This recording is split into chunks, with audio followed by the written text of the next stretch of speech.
Hey look, the Tascam 388 shrunk. So I don't really know what's wrong with this. The guy that had the 388, I returned it and he didn't let me leave without bringing this 488 back with me. So we're gonna crack into it and see what's wrong. He says it doesn't play. I bet it's a belt. Let's find out. Never had one of these apart, so you will watch me figure this out real time.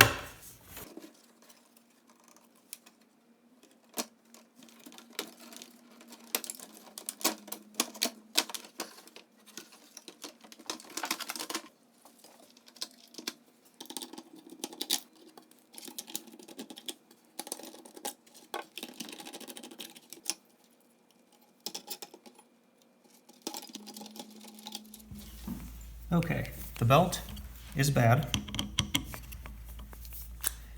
and it looks like to free it, you take out the screw,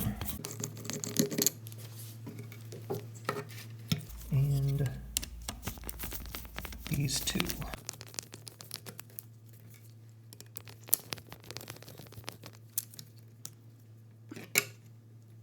Close.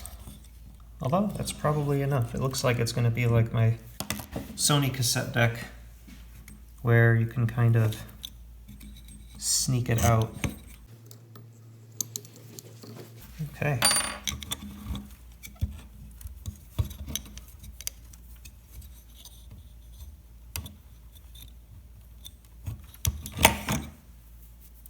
There we go. It is not completely disintegrated, but it might as well be. So, easy fix. I'm gonna order a belt. See you in a week. Alright everyone, we are back. Just got a belt. Gonna put it in and see if I remember how this goes back together. I already put this side plate back on since I decided I didn't need to take it off to replace the belt in this manner. Okay, so this belt goes from the motor down here to this flywheel, for lack of a better term, I guess. I don't know if that has a different name in a cassette deck, but so here is where I'm going to sneak the belt through. I just had to take out that one little screw there. I'm going to do this carefully so I don't ding that.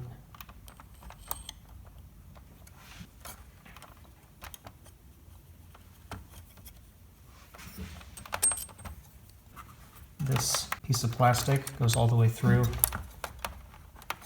So you've got to get it over that.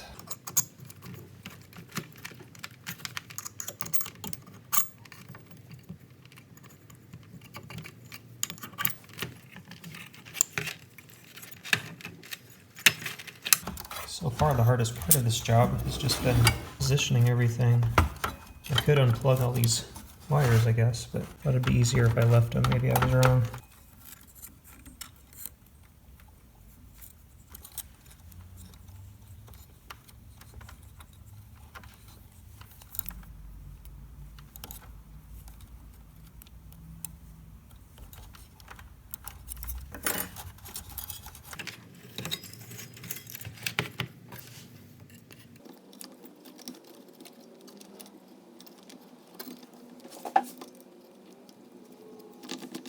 I think I got it. Yep, you can still see it on there. So, put it back together.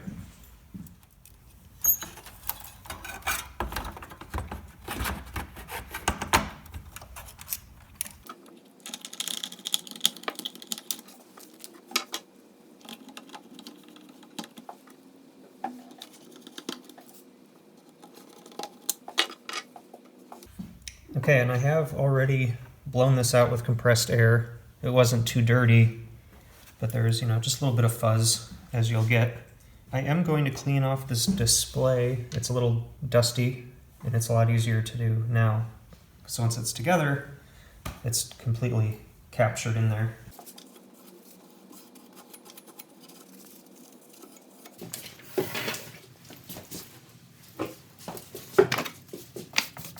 Use a little plastic cleaner on the inside and outside of this display. Right now I'm just worried about the back.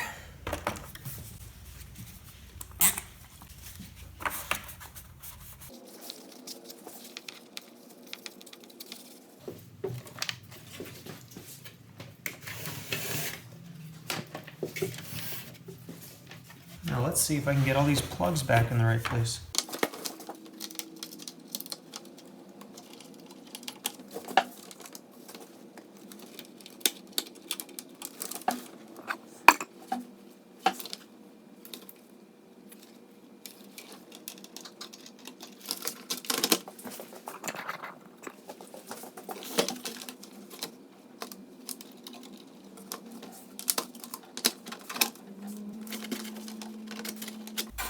Okay, hopefully I didn't miss any. Okay, before I button everything up, I'm going to make sure it works.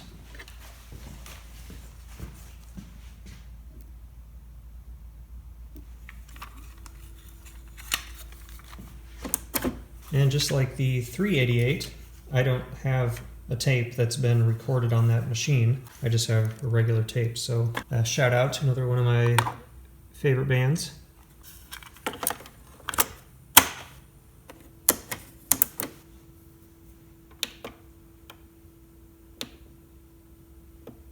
I don't know how to use this. Does that sound familiar? I'm getting some blinking lights. Better see if I forgot to plug something in. Okay, I lifted the lid up and it looked like everything was plugged in. So I'm gonna try it again.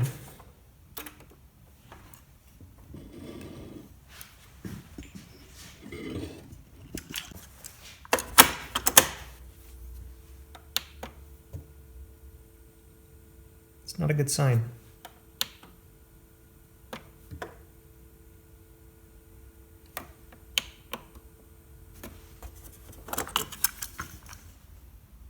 Okay, capstan's turning, but the reels aren't turning. Is this starting to sound familiar?